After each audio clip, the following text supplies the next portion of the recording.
കണ്ണുകളെ അടയ്ക്കാം, പ്രാർത്ഥിക്കാം. ഈ സന്ധ്യ ഞങ്ങൾക്ക് ദാനമായി തന്ന ഞങ്ങളുടെ ദൈവമേ, സ്വർഗീയ പിതാവേ, ഞങ്ങൾക്ക് ഒരുമിച്ച് കടന്നു വന്ന്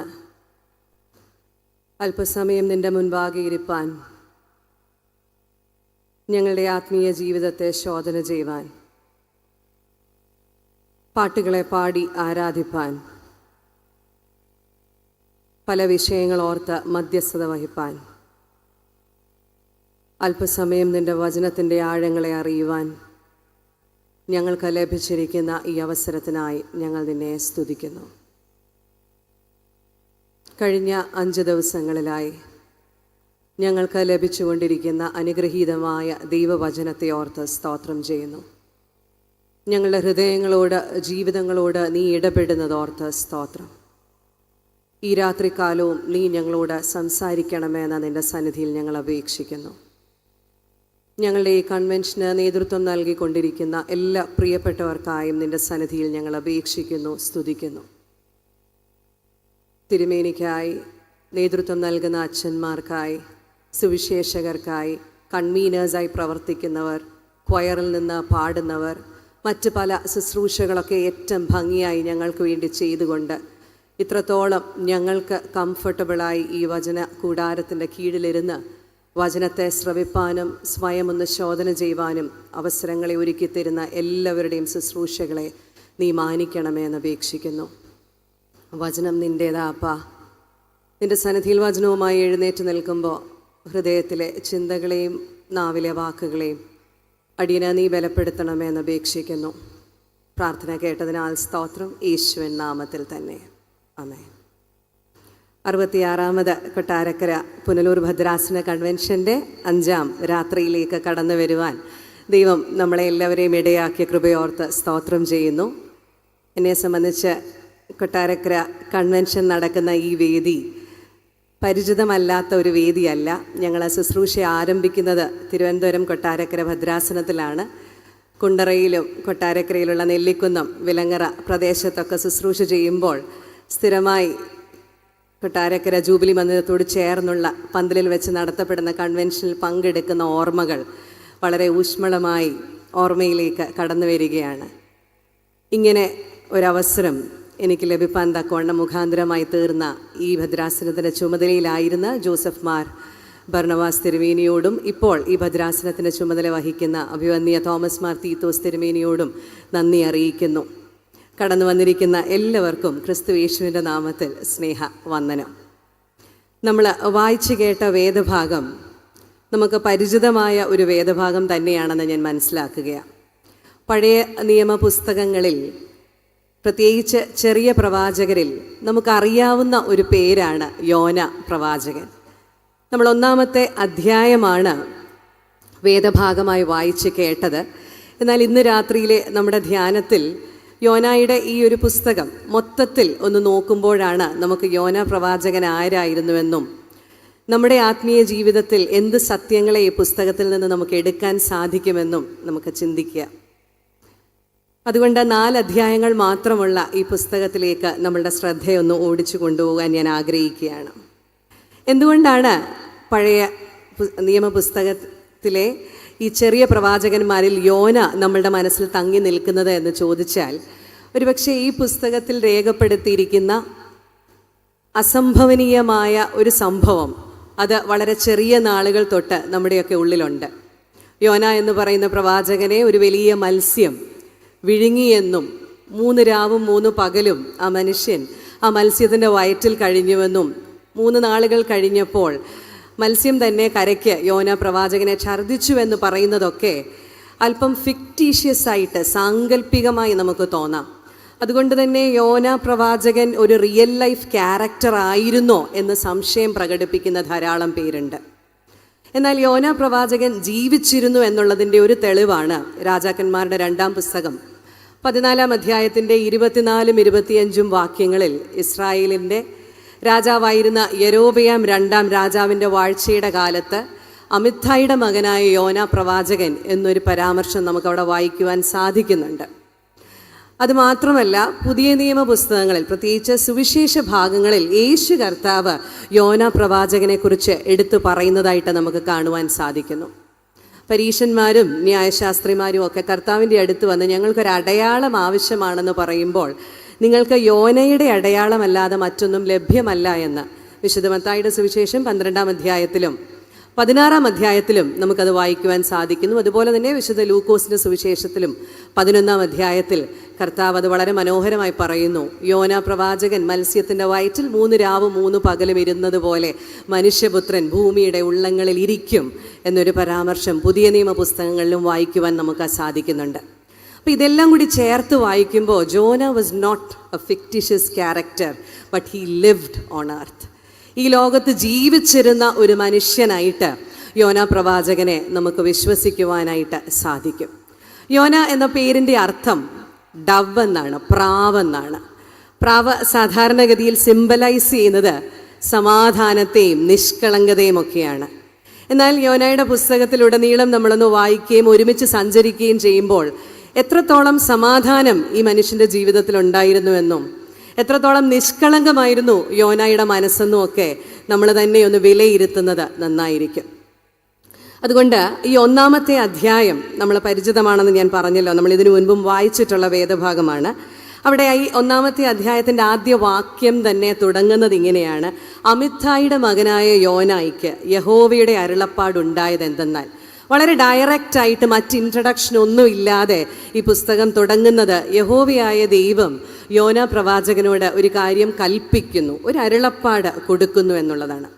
ഈ അരുളപ്പാട് എന്താണെന്നും അവിടെ എഴുതിയിട്ടുണ്ട്. നീ പുറപ്പെട്ട് മഹാനഗരമായ നിനവയിലേക്ക് ചെന്ന് അതിന് വിരോധമായി പ്രസംഗിക്കാം, അവരുടെ ദുഷ്ടത എൻ്റെ സന്നിധിയിൽ എത്തിയിരിക്കുന്നു. ദൈവം യോനായ്ക്ക് കൊടുത്ത ഈ ഒരു മിഷൻ ഒരല്പം അപകടം പിടിച്ച ദൗത്യമാണ്. എന്തുകൊണ്ടാണ് ഇത് അപകടം പിടിച്ച ഒരു ദൗത്യമാകുന്നത്? വളരെ അൺഎക്സ്പെക്റ്റഡായി, അൺപ്രസിഡന്റഡായി, അതായത് അഭൂതപൂർവവും അപ്രതീക്ഷിതവുമായ ഒരു ദൗത്യം യോന പ്രവാചകനെ ദൈവം ഏൽപ്പിക്കുകയാണ്. എന്തുകൊണ്ടാണ് അത്തരത്തിൽ ആ ദൗത്യത്തെക്കുറിച്ച് പറയുന്നത്? കാരണം യോന ഇസ്രായേലിലെ ഒരു പ്രവാചകനാണ്. ഇസ്രായേലിനോട് ഒരു കാര്യം ചെന്ന് പറയുന്നത് പോലെയല്ല ഇസ്രായേലിൻ്റെ ശത്രു രാജ്യമായിരിക്കുന്ന അസീരിയൻ സാമ്രാജ്യത്തിൻ്റെ ക്യാപിറ്റൽ സിറ്റിയാണ് നിനവേ എന്ന് പറയുന്നത്. അവിടെ ചെന്ന് നിനവയിലുള്ളവരോട് നിങ്ങളുടെ ജീവിതം ശരിയല്ലെന്നും നിങ്ങളുടെ ദുഷ്ടത ദൈവസന്നിധിയിൽ എത്തിയെന്നും പറയുന്നതൊന്നും അത്ര എളുപ്പമുള്ളൊരു കാര്യമല്ല. മറ്റ് പ്രവാചകന്മാർക്കൊക്കെ ദൈവം കൊടുത്ത നിയോഗമോ അല്ലെങ്കിൽ ദൗത്യത്തെക്കാളൊക്കെ അല്പം പ്രശ്നം പിടിച്ച ഒരു ദൗത്യമാണ് യോന പ്രവാചകനെ യഹോവയായ ദൈവം ഏൽപ്പിക്കുന്നത്. നമുക്കറിയാം, നിനവയിലേക്ക് പോകുവാൻ പറഞ്ഞ, നീ പുറപ്പെട്ട് നിനവയിലേക്ക് പോകുക എന്ന് പറഞ്ഞ യോന നിനവയിലേക്കല്ല പോയതെന്ന് പിന്നീട് നാം വായിക്കുന്ന വാക്യത്തിൽ നാം കാണുന്നുണ്ട്. ഈസ്റ്റിലേക്ക് പോകാൻ പറഞ്ഞപ്പോൾ വെസ്റ്റിലേക്ക് കൂലി കൊടുത്ത് ഒരു കപ്പലിൽ കയറി തർശീഷിലേക്ക് യാത്രയാകുന്ന യോന പ്രവാചകൻ. എന്തുകൊണ്ടാണ് നിനവയിലേക്ക് പോകാതെ തർശീഷിലേക്ക് യോന പോയതെന്നുള്ളതിനെക്കുറിച്ച് ഈ ഭാഗത്തൊരു പരാമർശമില്ലെങ്കിൽ പോലും യോനായുടെ നാവിൽ നിന്ന് തന്നെ എന്തുകൊണ്ടാണ് താൻ തർശീഷിലേക്ക് പോയതെന്നുള്ളത് 4-ാം അധ്യായത്തിലേക്ക് നമ്മൾ ചെല്ലുമ്പോൾ നമുക്ക് കാണുവാൻ സാധിക്കുന്നുണ്ട്. എന്നാൽ നമ്മൾ ഈ ഒരു ഭാഗത്ത് നിൽക്കുമ്പോൾ ഒരുപക്ഷെ നമ്മുടെ മനസ്സിലേക്ക് വരുന്ന തോന്നൽ ഇതായിരിക്കാം: പ്രാണഭയമായിരിക്കാം ഒരുപക്ഷെ യോനായെ ഈ ഒരു ദൗത്യത്തിൽ നിന്ന് പിന്മാറിക്കൊണ്ട് യഹോവയുടെ സന്നിധിയിൽ നിന്ന് ഓടുവാനായി ഇടയാക്കി തീർത്തത്. കാരണം നിനവേ ശത്രു രാജ്യമാണ്. മാത്രമല്ല, ചരിത്രകാരന്മാർ പറയുന്നു, അസീരിയൻ സാമ്രാജ്യം എന്ന് പറഞ്ഞാൽ ആ കാലഘട്ടത്തിലെ ഏറ്റവും ദുഷ്ടത നിറഞ്ഞത്, വളരെ ക്രൂര കൃത്യങ്ങൾ മാത്രം ചെയ്തിരുന്ന രാജാക്കന്മാരായിരുന്നു അസീരിയൻ സാമ്രാജ്യത്തിൻ്റെ ഭാഗമായി ഉണ്ടായിരുന്നത്. അവരുടെ ക്രൂരതയെക്കുറിച്ചൊക്കെ ചരിത്രത്തിൽ രേഖപ്പെടുത്തിയിരിക്കുന്നത് വളരെ നിഷ്ഠൂരമായി, യാതൊരു ദാക്ഷിണ്യവും ദയയുമില്ലാതെ ശത്രുരാജ്യത്തോട് പെരുമാറുന്ന രാജാക്കന്മാരായി. അവരുടെ മിലിറ്ററി വിക്ടറീസ് ഒക്കെ കാണിക്കുവാൻ വേണ്ടി അവർ പിടിച്ചടക്കുന്ന രാജ്യത്തെ കൊല്ലപ്പെടുന്ന ആളുകളുടെ ശവശരീരങ്ങൾ ഡിസ്പ്ലേ ചെയ്യുന്ന ഒരു കൾച്ചർ, ഒരു മിലിറ്ററി കൾച്ചർ അസീരിയൻ എംപയറിനുണ്ടായിരുന്നു. മാത്രമല്ല, മരിച്ചു പോകുന്ന കുടുംബാംഗങ്ങളുടെ ശിരച്ഛേദനം ചെയ്ത് കുടുംബാംഗങ്ങളെ കൊണ്ട് പരേഡ് നടത്തുന്ന ഒരു പതിവ് അസീരിയൻ രാജാക്കന്മാർക്കുണ്ടായിരുന്നു. തടവുകാരായി പിടിച്ചുകൊണ്ട് വരുന്നവരെ വളരെയധികം പീഡിപ്പിക്കുന്ന ഒരു സംസ്കാരം അസീരിയൻ സാമ്രാജ്യത്തിൽ നിലനിന്നിരുന്നു. ഈ അസീരിയൻ സാമ്രാജ്യത്തിൻ്റെ തലസ്ഥാന നഗരമാണ് നിനവേ പട്ടണം. അപ്പോൾ അവിടേക്ക് പോകുക എന്ന് പറയുന്നത് ഒരുമാതിരിപ്പെട്ട ആൾക്കാരെ കൊണ്ട് സാധിക്കുന്ന ഒരു കാര്യമല്ല. അതുകൊണ്ട് യോന പ്രവാചകൻ ഒരുപക്ഷെ ഭയം കൊണ്ടാണോ അവിടേക്ക് പോകാഞ്ഞതെന്ന് എന്ന് നമ്മളുടെ മനസ്സിലേക്ക് ഒരു സംശയം ഇട്ട് തരുന്ന വിധത്തിലാണ് ഈ 1-ാം അധ്യായം സ്റ്റാർട്ട് ചെയ്യുന്നത്. തർശീഷിലേക്കുള്ള കപ്പലിൽ യോന കയറുകയാണ്. യോന എവിടെ നിന്നാണോ യഹോവയുടെ അരുളപ്പാടുണ്ടാകുന്നത് അവിടെ നിന്ന് അവൻ യോപ്പയിലേക്ക് പോയി എന്നാണ് പറയുന്നത്. കാരണം ജോപ്പ അവിടുത്തെ ഇസ്രായേലിലെ ഒരു പ്രമുഖ തുറമുഖമാണ്. അവിടെ നിന്ന് എങ്ങോട്ടേക്കുമുള്ള കപ്പൽ കയറുവാൻ അവന് സാധിക്കും.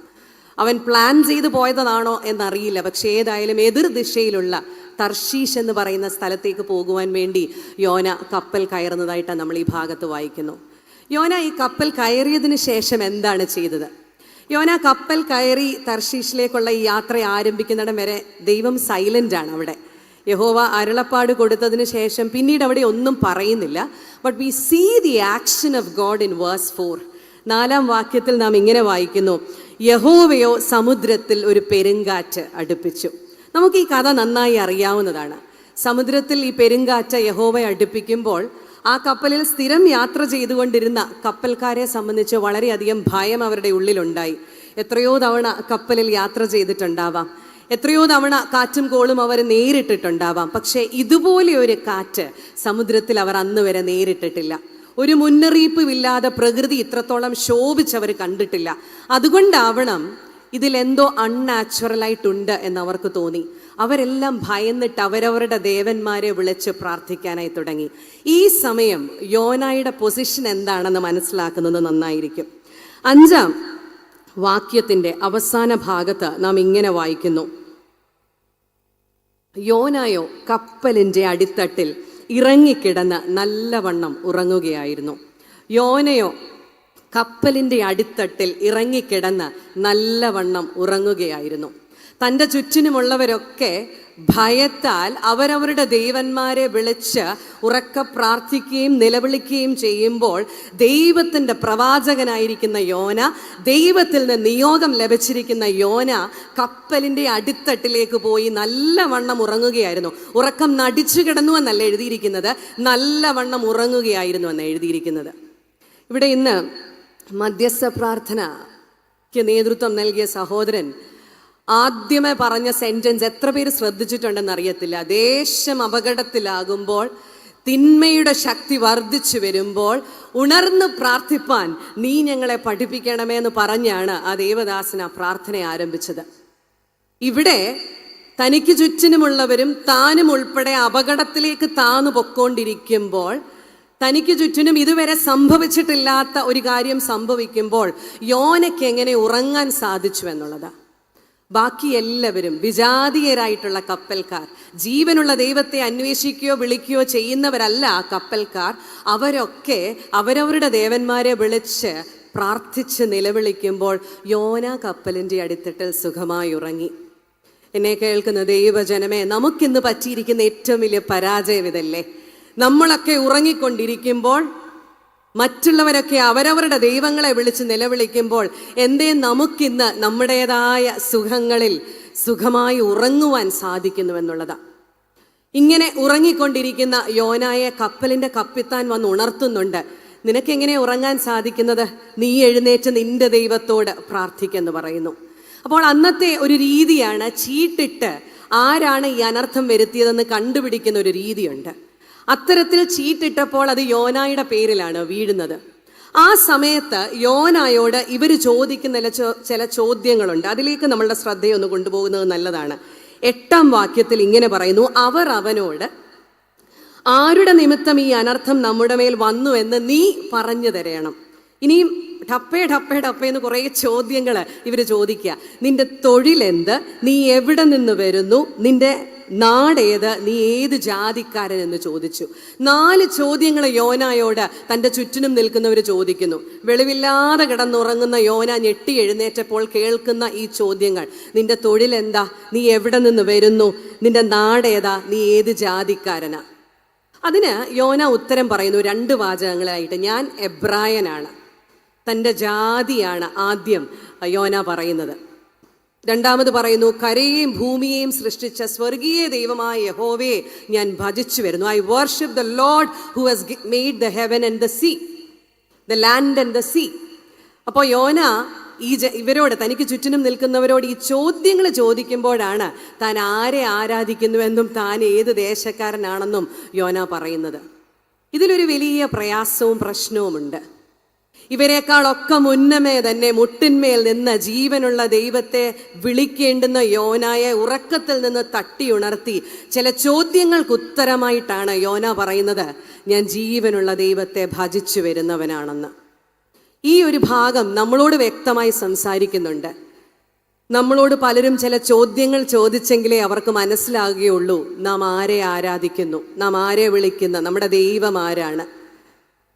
നമ്മുടെ ഐഡന്റിറ്റിയെക്കുറിച്ചുള്ള ക്വസ്റ്റ്യനിങ്ങിനും അപ്പുറമായി നമ്മൾ ആയിരിക്കുന്ന ഇടത്ത് മറ്റുള്ളവർക്ക് നമ്മൾ ആരെ ആരാധിക്കുന്നുവെന്ന് തിരിച്ചറിയുവാൻ സാധിക്കുന്നുണ്ടോ? നമ്മുടെ പേര് ചോദിക്കാതെ, നമ്മുടെ നാട് ചോദിക്കാതെ, നമ്മൾ മാമോദീസ മുങ്ങിയ പള്ളി ചോദിക്കാതെ, ഇതൊന്നും ചോദിക്കാതെ തന്നെ എന്നെ കാണുമ്പോൾ, എൻ്റെ സ്വഭാവം കാണുമ്പോൾ, എൻ്റെ തിരഞ്ഞെടുപ്പ് ശ്രദ്ധിക്കുമ്പോൾ, the choices I make, the decisions I take, എൻ്റെ ബന്ധങ്ങൾ കാണുമ്പോൾ, പണത്തോടുള്ള, പ്രശസ്തിയോടുള്ള, പദവിയോടുള്ള എൻ്റെ മനോഭാവം കണ്ടിട്ട് മറ്റാർക്കെങ്കിലും ഇതുവരെ പറയാൻ സാധിച്ചിട്ടുണ്ടോ, ഇവൾ ജീവനുള്ള ദൈവത്തെ ആരാധിക്കുന്നവൾ, ഇവൾ ക്രിസ്തുവിൻ്റെ അനുയായി, she is a true believer, he is a true believer എന്ന് പറയുവാൻ സാധിച്ചിട്ടുണ്ടോ? എന്തൊരു ഐറണിയാണല്ലേ. ദൈവത്തിൻ്റെ നിയോഗം ലഭിച്ച പ്രവാചകനോട് ചില ചോദ്യങ്ങൾക്ക് ഉത്തരമായിട്ടാണ് അവർ മനസ്സിലാക്കുന്നത്, കരയെയും ഭൂമിയെയും സൃഷ്ടിച്ച ദൈവത്തെ ഭജിക്കുന്നവനാണ് ഇവനെന്ന്. ബാക്കിയുള്ളവരുടെയൊക്കെ ദൈവത്തെ അതാത് സമയങ്ങളിൽ വിളിച്ചു. പക്ഷെ യോന ഉറക്കത്തിലായിരുന്നു. എവിടെയാണ് നമ്മുടെ identity as A true Christian believer reveal ചെയ്യാൻ നമ്മൾ പരാജയപ്പെട്ടു പോകുന്നത്? എന്തുകൊണ്ടാണ് നമ്മൾ പരാജയപ്പെട്ടു പോകുന്നത്? എത്രയോ അക്രൈസ്തവരുടെ മധ്യത്തിലൊക്കെ ഒരുപക്ഷെ നമുക്ക് ജോലി ചെയ്യേണ്ടി വന്നെന്നിരിക്കാം.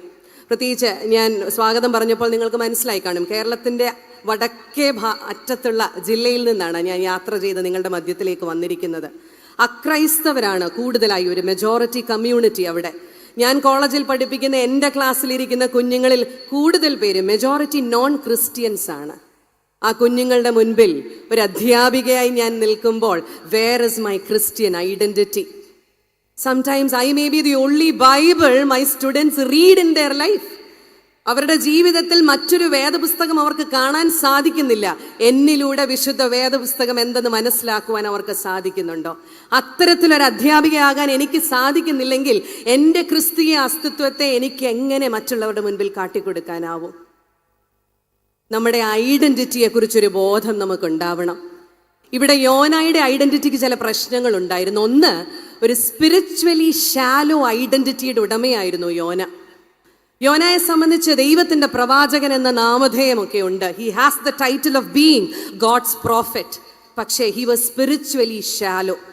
എവിടെ താൻ ദൈവത്തിന്റെ പ്രവാചകനായിരിക്കുന്നു എന്ന് വ്യക്തമായി ഈ ലോകത്തിന് കാണിച്ചു കൊടുക്കേണ്ടുന്ന അവസരങ്ങൾ വരുമ്പോഴൊക്കെ വളരെ ഷാലോ ആയി പോകുന്ന, ആഴമില്ലാത്ത ക്രിസ്തീയ ഐഡന്റിറ്റിയുടെ ഉടമകളായി നാം ഓരോരുത്തരും മാറുന്നുണ്ടോ?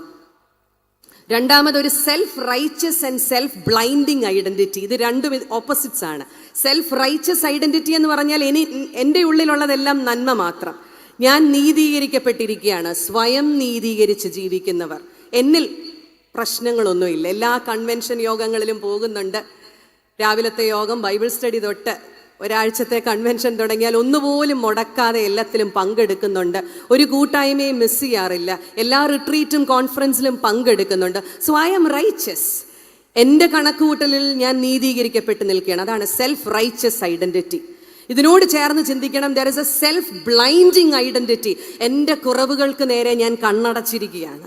അന്ധനാണ് ഞാൻ. I don't know what my weaknesses R.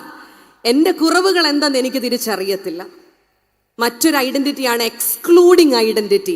ഞാൻ മാത്രം നല്ലത്, എന്നിൽ നിന്ന് വ്യത്യസ്തരായിരിക്കുന്നവരെ ഒന്നും ഞാൻ എൻ്റെ ഐഡന്റിറ്റി ഗ്രൂപ്പിലേക്ക് കൊണ്ടുവരത്തില്ല.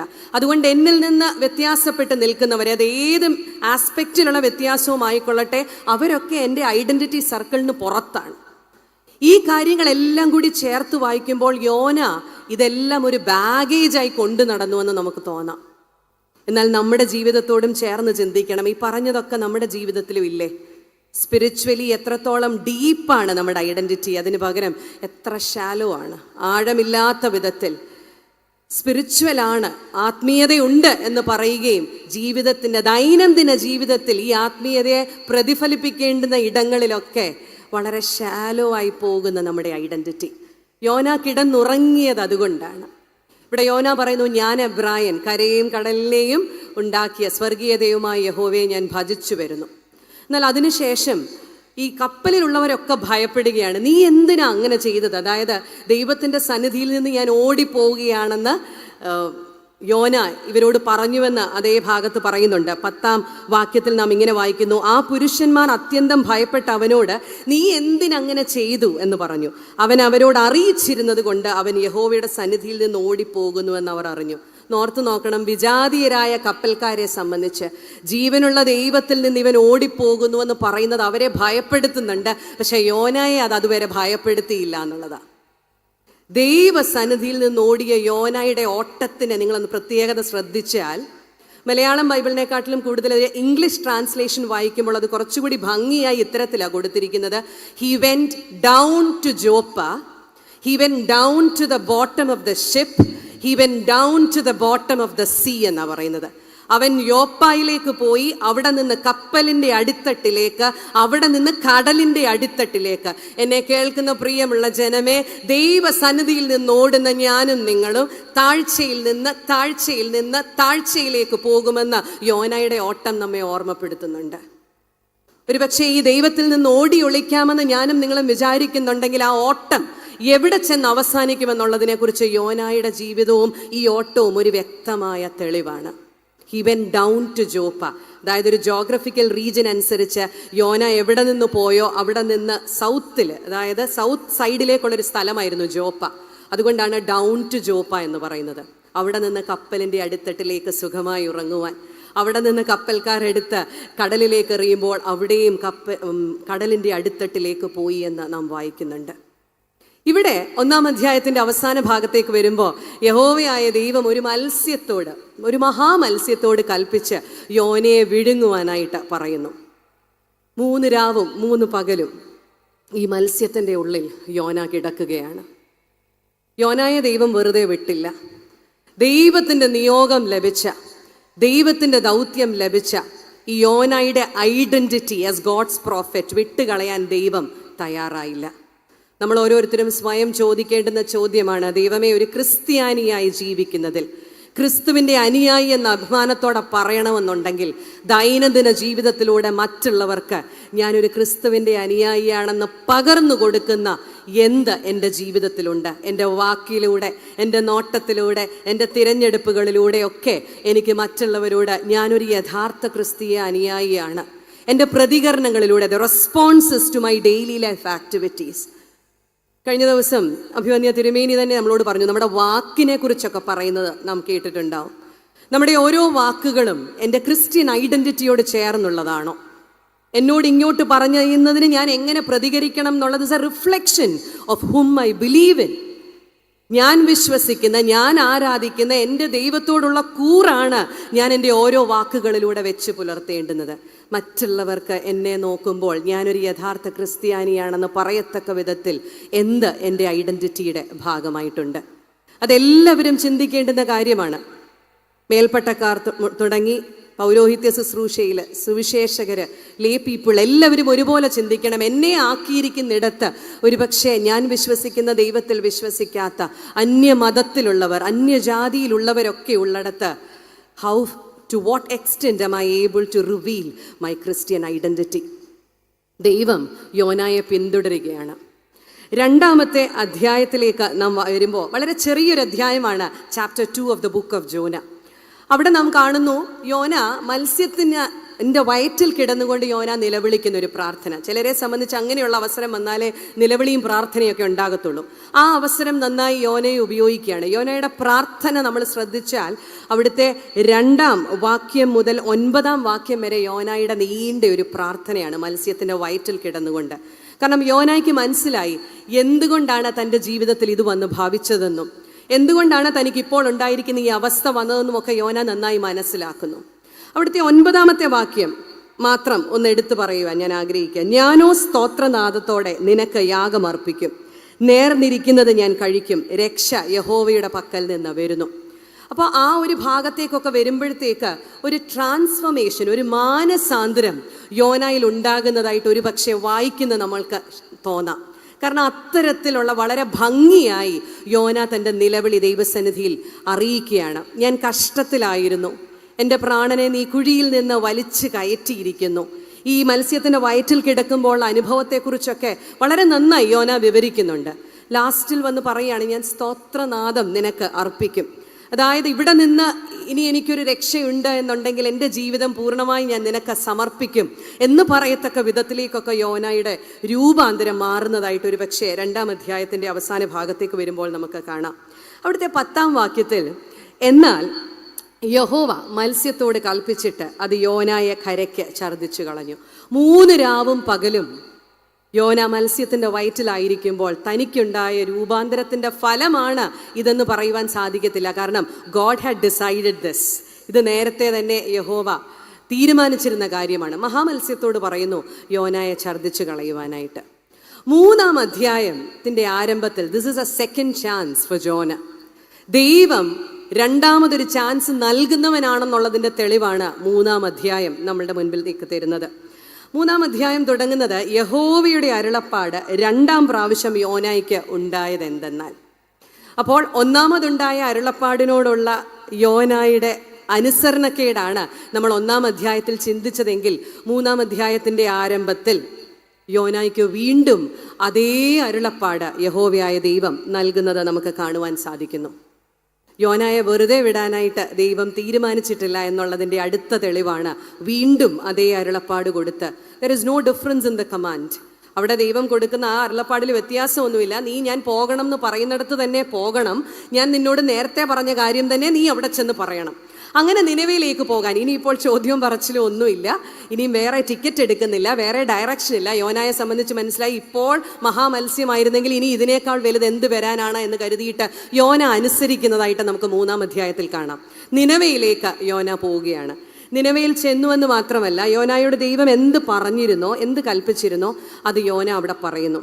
ഇവിടെ 3 ദിവസം സഞ്ചരിക്കേണ്ടുന്ന ഒരു മഹാനഗരമാണ് നിനവേ എന്ന് എഴുതിയിട്ടുണ്ട്. യഹോവയുടെ കൽപ്പന പ്രകാരം യോന ഒറ്റ ദിവസത്തെ വഴിസഞ്ചാരം കഴിഞ്ഞ് അവരോട് പറയുന്നു, 40 ദിവസത്തിനുള്ളിൽ നിനവേ ഉന്മൂലമായി നാശത്തിന് ഇരയാകും. Nineveh town city will be destroyed within 40 days എന്ന വളരെയധികം ഉറച്ച് യോന ഘോഷിക്കുന്നതായിട്ട് ആ ഭാഗത്ത് പറയുന്നുണ്ട്. 5-ാമത്തെ വാക്യത്തിൽ നമ്മൾ അവിടെ ഉടനെ വായിക്കുന്നത് ഇങ്ങനെയാണ്, എന്നാൽ നിനവേക്കാർ ദൈവത്തിൽ വിശ്വസിച്ച് ഒരു ഉപവാസം പരസ്യം ചെയ്തു. ഒരു ഇമ്മീഡിയറ്റ് റെസ്പോൺസ് നിനവേക്കാരുടെ ഭാഗത്ത് നിന്നുണ്ടാകുന്നതായിട്ടാണ് നമ്മൾ ഈ ഭാഗത്ത് വായിക്കുന്നത്. എന്നെ സംബന്ധിച്ച് എനിക്ക് അതങ്ങോട്ട് വിശ്വസിക്കാൻ ഒരു അല്പം ബുദ്ധിമുട്ടുണ്ട്. കാരണം അവരുടെ രാജ്യത്തേതല്ലാതെ ശത്രു രാജ്യത്ത് നിന്ന് ഒരു മനുഷ്യൻ വന്ന്, പ്രവാചകൻ എന്ന് ക്ലെയിം ചെയ്യുന്ന ഒരുവൻ വന്ന് 40 ദിവസം കൊണ്ട് നിങ്ങളുടെ പട്ടണം നശിച്ചു പോകുമെന്ന് പറയുമ്പോൾ ഇമ്മീഡിയറ്റ് ആയിട്ട് ഒരു പക്ഷേ നിനവേക്കാർ റെസ്പോണ്ട് ചെയ്യണമെന്നുണ്ടെങ്കിൽ this is the hand of God, this is the work of God. ചരിത്രം ഇങ്ങനെ പറയുന്നു, യോന പ്രവാചകൻ നിനവയിൽ ചെന്ന് ഈ ഒരു പ്രവചനം പറയുന്ന സമയത്ത് ശരിക്കും പറഞ്ഞാൽ അസീറിയൻ സാമ്രാജ്യത്തെ സംബന്ധിച്ച് കുറച്ച് പ്രശ്നങ്ങളിലൂടെയൊക്കെ അവർ കടന്നു പോവുകയാണ്. ക്ഷാമവും ചില ബാധകളിലൂടെയൊക്കെ അവർ കടന്നു പോയിക്കൊണ്ടിരുന്നുകൊണ്ട് they were actually expecting an imminent danger in their lives. എന്തോ അപകടം വരാൻ പോകുന്നു എന്നൊരു തോന്നല് നിനവേക്കാർക്കും അസീരിയൻ രാജാക്കന്മാർക്കും ഉള്ളിൽ ഒരു ചെറിയ ഭയം ഉണ്ടായിരുന്ന സമയത്താണ് യോന അവിടെ ചെന്ന് ഈ പ്രവചനം പറയുന്നത്. അതുകൊണ്ടാവാം നിനവേക്കാർ വളരെ വേഗം പോസിറ്റീവ്ലി റെസ്പോണ്ട് ചെയ്തതെന്ന് ചരിത്രകാരന്മാർ അതിനെക്കുറിച്ച് പറയുന്നുണ്ട്. നമുക്കറിയില്ല, വിശുദ്ധ വേദപുസ്തകത്തിൽ ഒരു വാക്യത്തിൻ്റെ പോലും ഗ്യാപ്പ് ഇല്ലാതെ തന്നെ യോന പറയുന്നതിനോട് നിനവേക്കാർ റെസ്പോണ്ട് ചെയ്തുവെന്ന് നമ്മൾ വായിക്കുകയാണ്. പിന്നീട് അവിടെ കാണുന്നത് ഒരു മാസ് റിപ്പൻറ്റൻസ് ആണ്. രാജാവ് തുടങ്ങി മനുഷ്യരെല്ലാവരും മൃഗങ്ങളെല്ലാവരും ഒരുപോലെ ഈ ഉപവാസത്തിൽ പങ്കെടുത്ത് അവരനുദപിക്കുവാനായിട്ട് തയ്യാറാകുന്നു. രാജാവിൻ്റെ ചെവിയിൽ ഈ വാർത്ത എത്തിയപ്പോൾ രാജാവ് ഒരു കൽപ്പന ഇടുകയാണ്, മനുഷ്യനും മൃഗവും ഒക്കെ ഒരുപോലെ രട്ടെടുത്ത് വെണ്ണീറിലിരുന്ന് ഒരു വിധത്തിലുള്ള സുഖവും സന്തോഷവും ഒന്നും ആഗ്രഹിക്കുകയോ ആസ്വദിക്കുകയോ ചെയ്യാതെ ദുർമാർഗം വിട്ട്, ഇപ്പോൾ ജീവിക്കുന്ന എല്ലാ രീതികളും വിട്ട് ദൈവസന്നിധിയിലേക്ക് തിരിയണമെന്നുള്ള ഒരു വലിയ കമാൻഡ് രാജാവിൻ്റെ ഭാഗത്തു നിന്നും ഉണ്ടാകുന്നു. ഈ 3-ാം അധ്യായത്തിൻ്റെ അവസാന ഭാഗം 10ാമത്തെ വാക്യം, ലാസ്റ്റ് വാക്യമാണ് 3-ാം അധ്യായത്തിൻ്റെ.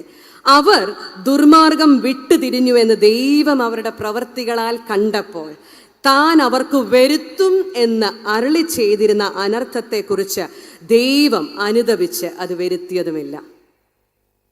നിനവെ പട്ടണക്കാരെല്ലാവരും മാനസാന്തരത്തിന് തയ്യാറായപ്പോൾ, ഒരു മാനസാന്തരത്തിൻ്റെ ഭാവത്തിലേക്ക് വന്നപ്പോൾ, ദൈവം അവരുടെ മേൽ വരുത്തുമെന്ന് പറഞ്ഞിരുന്ന അനർത്ഥം വരുത്താതിരിപ്പാൻ തക്കവണ്ണം God's heart felt compassionate towards the Ninevites എന്ന് അവിടെ എഴുതിയിരിക്കുന്നത്. ദൈവത്തിൻ്റെ ഹൃദയത്തിൽ അവരോട് തോന്നിയ ഒരു അനുകമ്പയാണ്.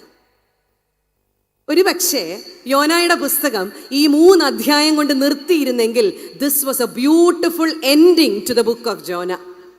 തുടക്കത്തിൽ യോന പ്രവാചകനോട് ദൈവം ഒരു ദൗത്യം കൊടുക്കുന്നു, അനുസരണക്കേട് കാണിക്കുന്നു, ദൈവം തിരിച്ചു പിടിക്കുന്നു ആ മനുഷ്യനെ, ഒരു മഹാസംഭവത്തിലൂടെ അവന് ജീവൻ തിരിച്ചു കൊടുക്കുന്നു, വീണ്ടും ദൗത്യമേൽപ്പിക്കുന്നു, യോന ചെല്ലുന്നു, പ്രവചിക്കുന്നു, ജനം അനുതപിക്കുന്നു, ദൈവത്തിന് അനുകമ്പ തോന്നുന്നു. And that is the end.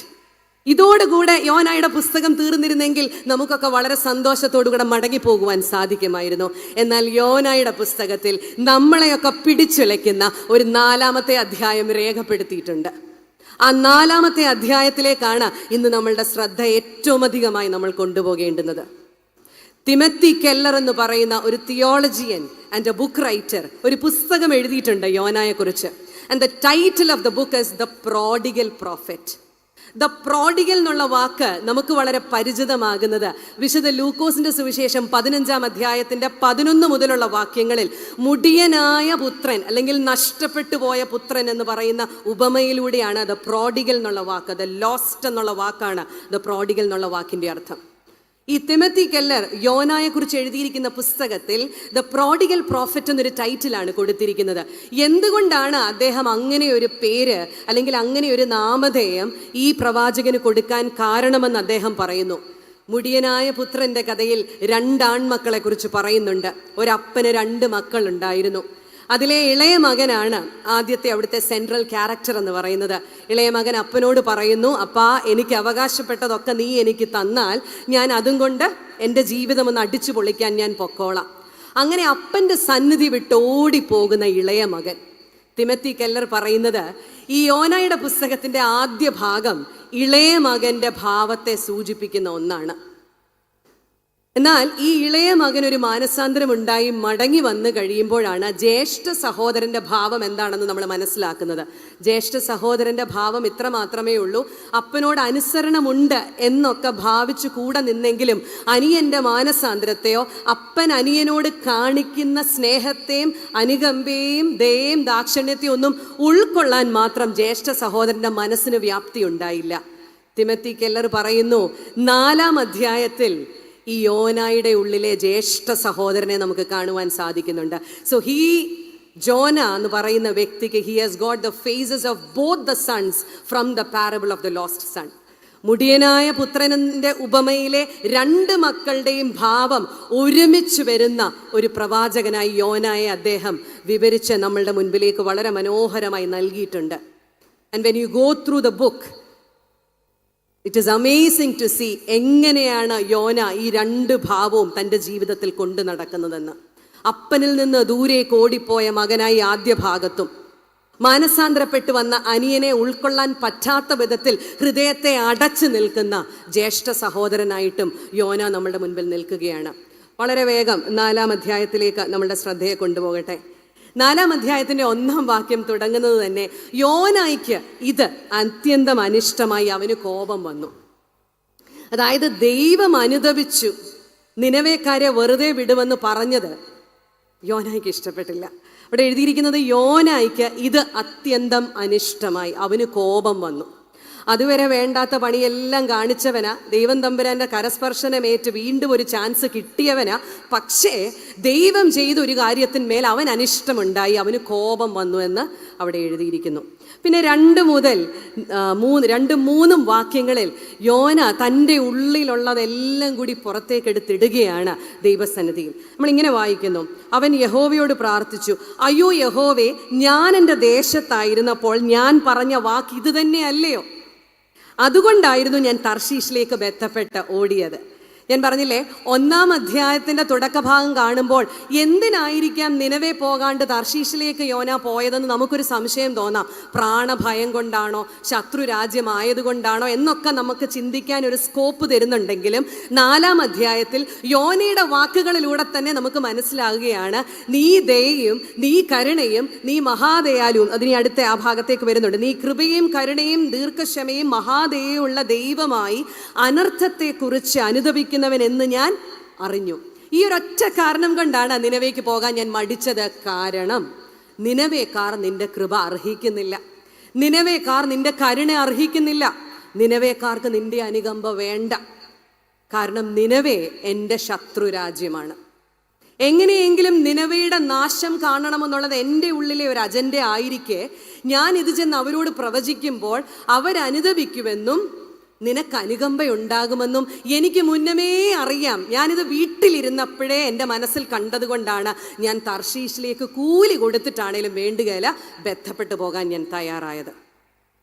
ഈ ഒരു ഭാഗം നമ്മെ വ്യക്തമായി ഓർമ്മപ്പെടുത്തുന്ന ഒരു കാര്യം, Jonah very clearly new who his God is, but he could not accept the actions of God. തൻ്റെ ദൈവം ആരാണ് എന്ന് വ്യക്തമായി യോനായ്ക്ക് അറിയാമായിരുന്നു. അവൻ കരുണയും കൃപയും ദീർഘക്ഷമയും മഹാദയുമുള്ള ദൈവമാണെന്ന് എനിക്കറിയാം. പക്ഷേ നിന്റെ ആക്ഷൻസിനെ അക്സെപ്റ്റ് ചെയ്യുവാൻ തക്കവണ്ണം എൻ്റെ മനസ്സിന് വ്യാപ്തിയില്ല എന്ന് യോന തുറന്ന് പറയുകയാണ്.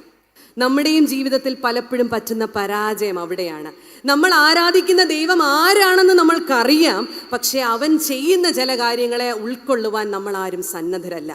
എൻ്റെ ജീവിതത്തിൽ എൻ്റെ നന്മയ്ക്ക് വേണ്ടിയാണ്, സകലവും എൻ്റെ നന്മയ്ക്കായി എൻ്റെ ദൈവം ചെയ്യുമെന്ന് എനിക്കറിയാം.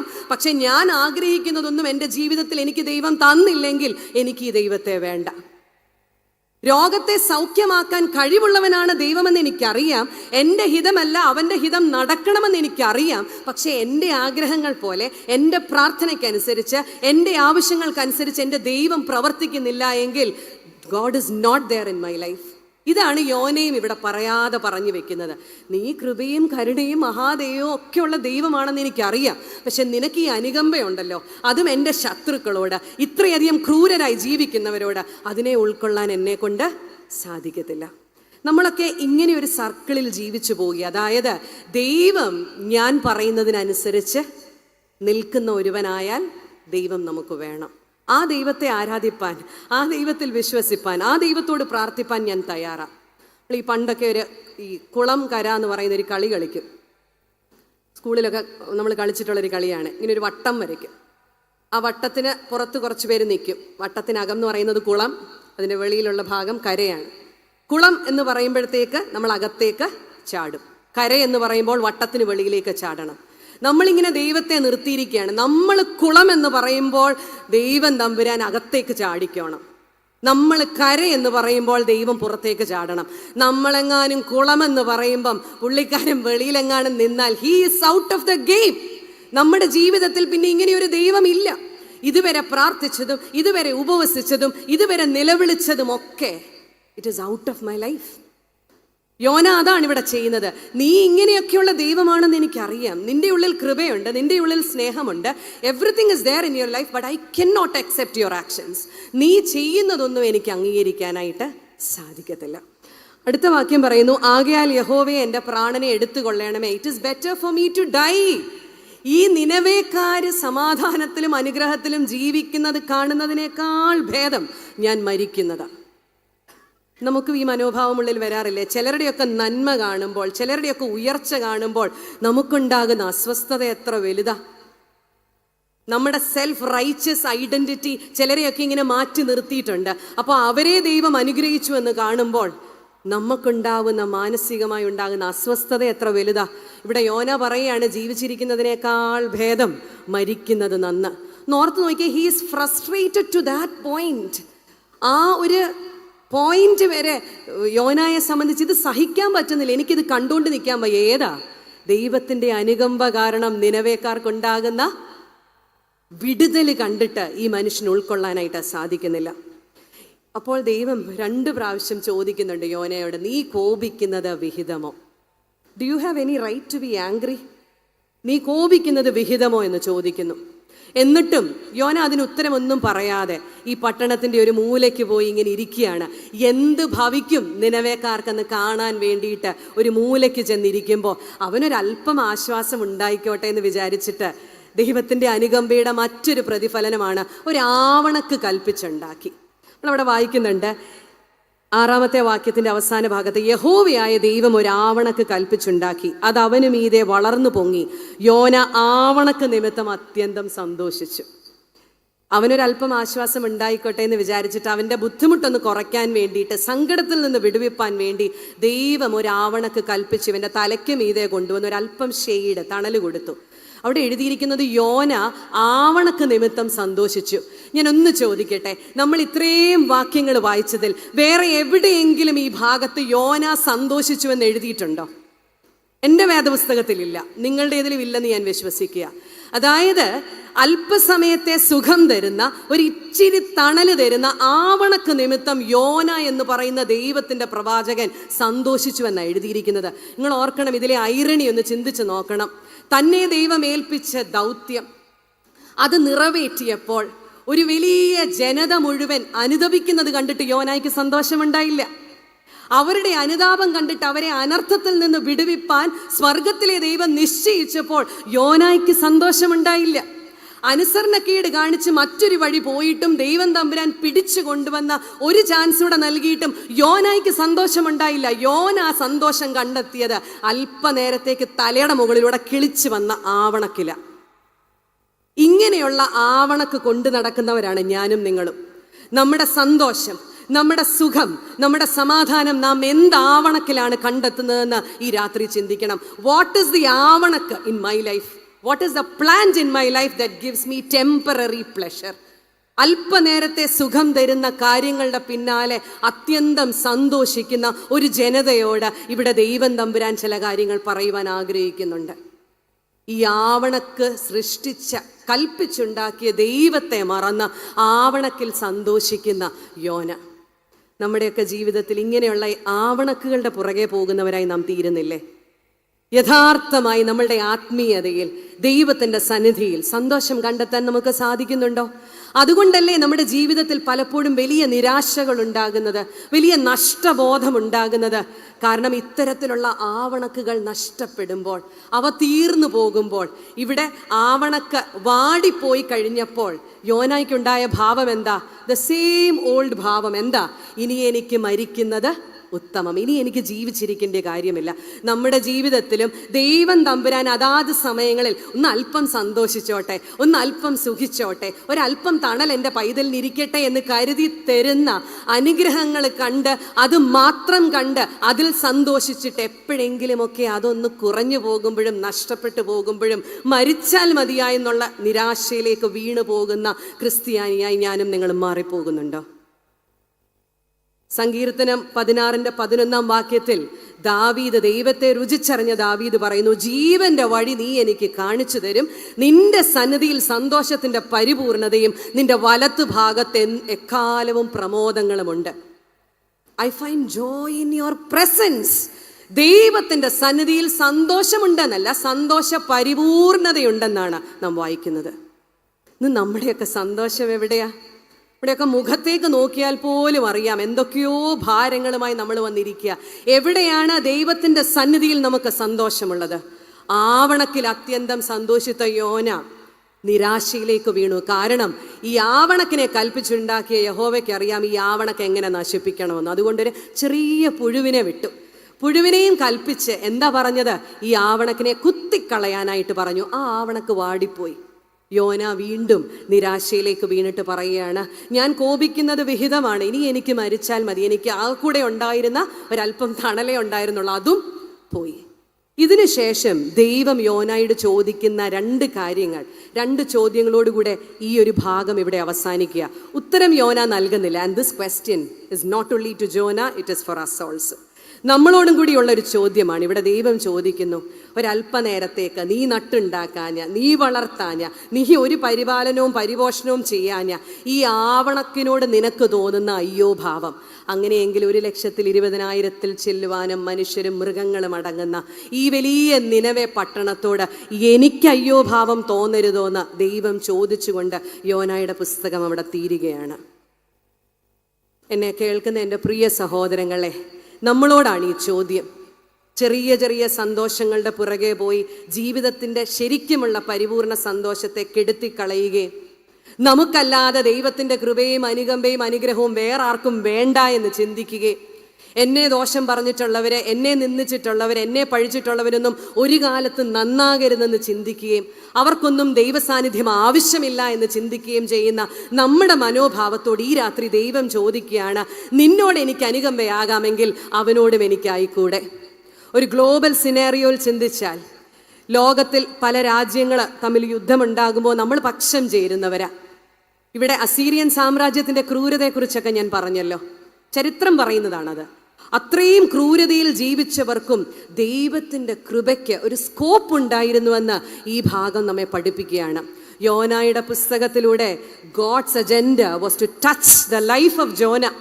എൻ്റെ വിചാരം നിനവേക്കാരുടെ മാനസാന്തരത്തെക്കാൾ ദൈവത്തിന് യോനായുടെ മാനസാന്തരം ആവശ്യമായിരുന്നു. അതുകൊണ്ടല്ലേ അനുസരണക്കേട് കാണിച്ചിട്ടും വീണ്ടും നിനവേക്കാരുടെ അടുത്തേക്ക് പറഞ്ഞു വിടാൻ മറ്റൊരു പ്രവാചകനെ തേടാതെ യഹോവയായ ദൈവം വീണ്ടും യോനായെ തന്നെ ഉപയോഗിച്ചത്. കാരണം പ്രവാചകൻ എന്ന് പറഞ്ഞിരുന്നാൽ മാത്രം പോരാ, ദൈവത്തിൻ്റെ കൃപയുടെ അനന്തമായ ആ എക്സ്റ്റെൻഡിനെ തിരിച്ചറിയുവാൻ നിനക്കറിയത്തില്ല യോന എന്ന് യോനായെ മനസ്സിലാക്കുവാൻ വേണ്ടിയാണ് ദൈവം തമ്പുരാൻ വീണ്ടും യോനായ്ക്കൊരു ചാൻസ് കൊടുക്കുന്നത്. എന്തൊരു ഐറണിയാണ്, വിരോധാഭാസമാണ്. ഒരു സെക്കൻഡ് ചാൻസ് ലഭിച്ച യോനായ്ക്ക് പോലും നിനവേക്കാർക്ക് ലഭിക്കേണ്ടുന്ന സെക്കൻഡ് ചാൻസിനെ കുറിച്ച് മനസ്സിലാക്കുവാൻ പറ്റിയില്ല. അതൊരു ഗ്ലോബൽ സിനാരിയോയിൽ നമ്മൾ ചിന്തിക്കുമ്പോൾ മറ്റ് മതക്കാരെക്കുറിച്ചോ മറ്റ് ജാതികളെക്കുറിച്ചോ മറ്റ് രാജ്യക്കാരെക്കുറിച്ചോ ഒക്കെ നമ്മുടെ മനസ്സിൽ നമ്മൾ കൊണ്ട് നടക്കുന്ന, അവർക്കാർക്കും ദൈവത്തിൻ്റെ അനുഗ്രഹം വേണ്ട, അവർക്കാർക്കും ദൈവത്തിൻ്റെ കൃപകൾ വേണ്ട, അവരെ ആരും ദൈവം അനുകമ്പയോടെ നോക്കണ്ട. ഇനി അത് വിട്, നമ്മുടെ പേഴ്സണൽ റിലേഷൻഷിപ്സിൽ നമ്മളോട് എതിർത്തിട്ടുള്ളവർ, നമ്മളെ പഴിച്ചിട്ടുള്ളവർ, ഇപ്പോഴും പരിഹസിക്കുന്നവർ, അവർക്കാർക്കും ദൈവത്തിൻ്റെ അനുകമ്പ വേണ്ട എന്ന് പറയാൻ ഞാനും നിങ്ങളും ആരെന്ന് ഈ രാത്രികാലം ദൈവം ചോദിക്കുന്നു. Who am I to judge? Who am I to decide the extend of God's grace and mercy? ഈ പുസ്തകം നമ്മെ പഠിപ്പിക്കുന്നു, God's grace and mercy is beyond our understanding.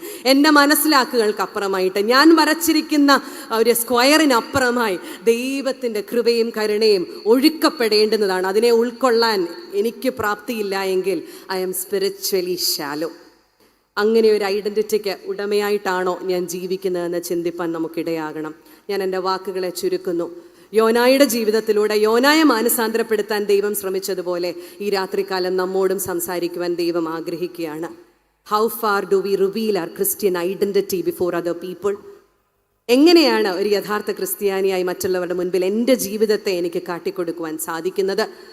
ഒരു യഥാർത്ഥ മാനസാന്തരം നമ്മുടെ ജീവിതത്തിൽ ഉണ്ടാകുന്നുണ്ടോ? അതോ ദൈവത്തെ അറിഞ്ഞിട്ടും അവൻ്റെ പ്രവൃത്തികളെ അംഗീകരിക്കാൻ പറ്റാത്ത വിധത്തിൽ ഞാൻ എൻ്റെ ഹൃദയത്തെ അടച്ചിരിക്കുകയാണോ എന്ന് യോനായെ പോലെ ചിന്തിക്കുവാൻ നമുക്ക് സാധിക്കണം. ചെറിയ ചെറിയ ആവണക്കുകളിൽ സന്തോഷം കണ്ടെത്താതെ നിന്റെ സന്നിധിയിലെ സന്തോഷ പരിപൂർണത എനിക്ക് ആവശ്യമാണെന്ന് പ്രാർത്ഥിക്കുവാൻ നമുക്ക് ഈ രാത്രികാലം സാധിക്കണം. ദൈവമേ, നിന്റെ കൃപയുടെ അനന്തമായ ആ ഒരു എക്സ്റ്റൻഷനെ അനുഭവിക്കുവാൻ എല്ലാവർക്കും അവകാശമുണ്ട് എന്ന് മനസ്സിലാക്കിക്കൊണ്ട് മടങ്ങിപ്പോകുവാൻ ഇടയാക്കണമെന്ന് പ്രാർത്ഥിക്കുവാൻ നമുക്ക് ഓരോരുത്തർക്കും ഇടയാകട്ടെ. ഈ വചനത്താൽ ദൈവം നമ്മെ ഓരോരുത്തരെയും അനുഗ്രഹിക്കട്ടെ.